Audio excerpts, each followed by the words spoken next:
slammed Justice Secretary Vitaliano Aguirre for joking about plans to detain another after Senator Laila de Lima. Joyce Balancho will tell us why.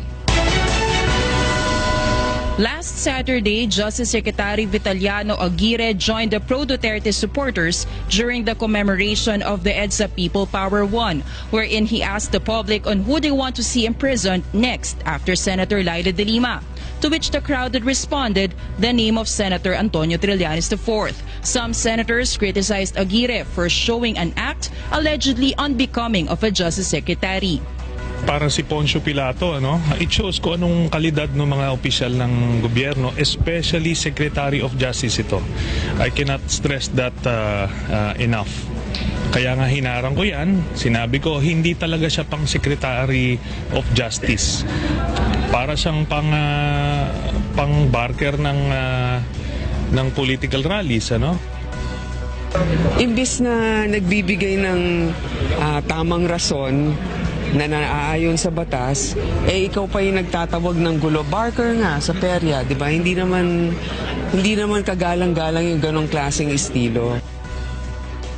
Pero pag ikaw ang Secretary of Justice, bakit mo tatanungin sa publiko kung sino ang dapat isunod? Secretary Aguirre, however, explains he was just joking that time. Parang political rally yan eh. Masyado silang pag sa political rally, parang mga entertainment lang yan eh. So you were joking? Ano pa? Wala na silang sense of humor. Next time, if somebody I'll be more my speech will be more appropriate. Meanwhile, the Senate Committee on Public Order and Dangerous Drugs, headed by Senator Panfilo Lacson, will most likely proceed with its hearing next week on the new admissions of retired police SPO3 Arturo Las Cañas. This after the committee received the affidavit of Las Cañas detailing the crimes committed by the Davao Death Squad and the alleged orders of then-Mayor Rodrigo Duterte to kill criminals and foes in Davao City. Senator Antonio Trillanes IV, who has the custody of Las Cañas now, reveals an admission by the retired police that he is being targeted by the current administration. Nonetheless, the senator says he is used to receive death threats and these will not hinder him from exposing the wrongdoings of the president. Joyce Balancho, UNTV News and Rescue, Senate of the Philippines. Today's transport strike dismays passengers across the country. Jonana will tell us why. The transport strike today has caused massive inconvenience to passengers nationwide. In Bacolod City, classes in elementary and high school levels in both public and private schools were canceled due to the transport strike. The city government designated 2 tourist buses and 12 garbage hauler trucks to provide transport service to passengers. In Cebu City, 80% of the public transport vehicles took part in today's transport holiday. This caused many workers bound to their places of work to become stranded. And in San Pedro to Calamba, Laguna, a lot of passengers who were going to their offices and schools opted riding tricycles. But the group samahang pinagkaisa, itinatag ng driver-operator sa Laguna or Spindol blocked the tricycles and forced the passengers to get off. These resulted to a lot of commuters ending up returning to their homes instead, while others choose to go on foot to reach their destinations. Dapat hindi nadadamay ang mga pasahero. May mga lakad din kami. On the other hand, tricycle drivers were upset for losing some earnings today. Wala pa po eh. Ay gawa ng hinaharang din naman po hinaharang din ng mga tricycle driver dito sa Calamba. Nakakaawa yung mga commuter. Transport groups explained that they are disallowing tricycle drivers to operate today because they will also benefit for what they are fighting for. Konting pangunawa at sa atin po naman itong lahat ang aming pinaglalaban dahil kabuhayan, karapatan at trabaho ang aming pinaglalaban. Transport Group Spindol's main concern is that they cannot afford the e-jeepney which cost 1.2 million pesos to replace their jeepneys that are about to be phased out by the Land Transportation Franchising and Regulatory Board. On the other hand, the LTFRB says transport groups should not hinder tricycle drivers from operating. We have informed the PNP about it They have been informed and they are the ones now acting on the ground to prevent further threats and harassment. And for these areas, we will be deploying the trucks of the AFP, PNP, and Coast Guard para hindi na matakot yung mga ibang mga jeepney operators.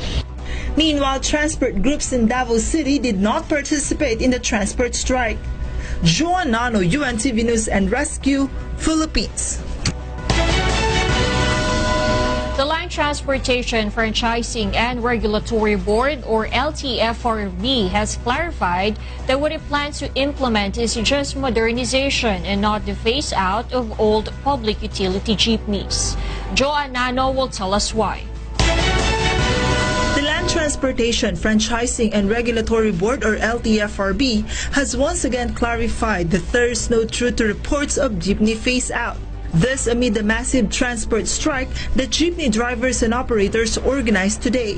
The agency says the government will just implement a jeepney modernization program. The 15-year phase-out only applies to the buses, to the UVs, the minibuses, and the taxi. Actually, government has no 15-year phase-out on PUJs yet. But it is high time that we need to look into the roadworthiness of these jeepneys. Should the program be approved, the agency vows to exhaust all necessary steps to not make it a burden for jeepney drivers and operators. We are doing and crafting financial packages for you na sana na makakayanan ninyo yung packages na ibibigay ng DBP or ng Land Bank, and that we sa LTFRB will ensure that we will be with you every step of the way. This morning, hundreds of jeepney drivers gathered at the Quezon City Memorial Circle led by Piston, Stop and Go Coalition and the No to Jeepney Phase Out Coalition. They want the government to stop its plan to remove all jeepney units out of the streets and replace them with modern units like the hybrid or electronic jeepneys. Ibig sabihin, pagsasapribado ng PUG sa mga malalaking negosyante.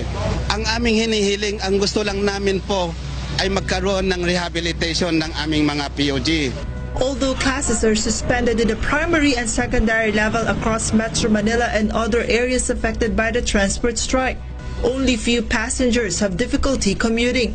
This was because more than 100 buses and trucks were deployed by the LTFRB and MMDA across Metro Manila to provide free rides to stranded passengers. Umano, UNTV News and Rescue, Quezon City. The PNP will be implementing its three-strike policy in their new memorandum order. Grace Casin will tell us why. The Philippine National Police, or PNP, has issued a new memorandum order to emphasize the concept of command responsibility from regional down to the small unit commanders. Under the new directive, the PNP will immediately relieve all commanders from regional down to small units if any of their men will be found involved in drugs, extortion, and other forms of corruption. If the regional headquarters, there are three provincial directors who will relieve. Based on these reasons, the regional director will be relieved. If at the district level, if 3 station commanders were relieved based on these reasons, the district commanders will be relieved. And at the provincial level, if 3 chiefs of police stations are relieved based on these reasons, the provincial or city directors will be relieved. During the command conference this morning, they already discussed the said memo as part of their internal cleansing. They will also create an oversight committee that will focus on all cases against policemen. Kasi may ibang mga commander dyan na nagpo-position lang just to enjoy the perks of being a commander.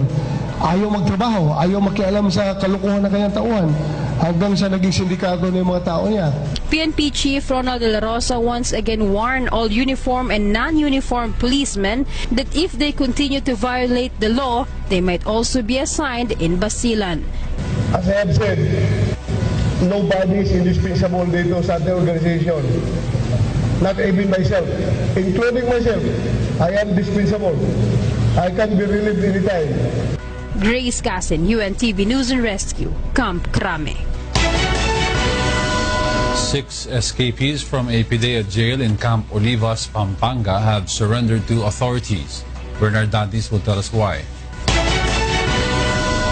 6 of the 13 detainees who escaped at dawn yesterday from the detention facility of the Philippine Drug Enforcement Agency or PDEA in San Fernando, Pampanga have surrendered today. According to PDEA Regional Director Juvenal Azurin, the families of the escapees had been very cooperative towards the peaceful surrender of the escapees. At past 12 this morning, they arrested 5 at a park in Bulacan. We are able to convince those 5 fugitives to turn themselves over to us voluntarily, and with the help, of course, of their relatives.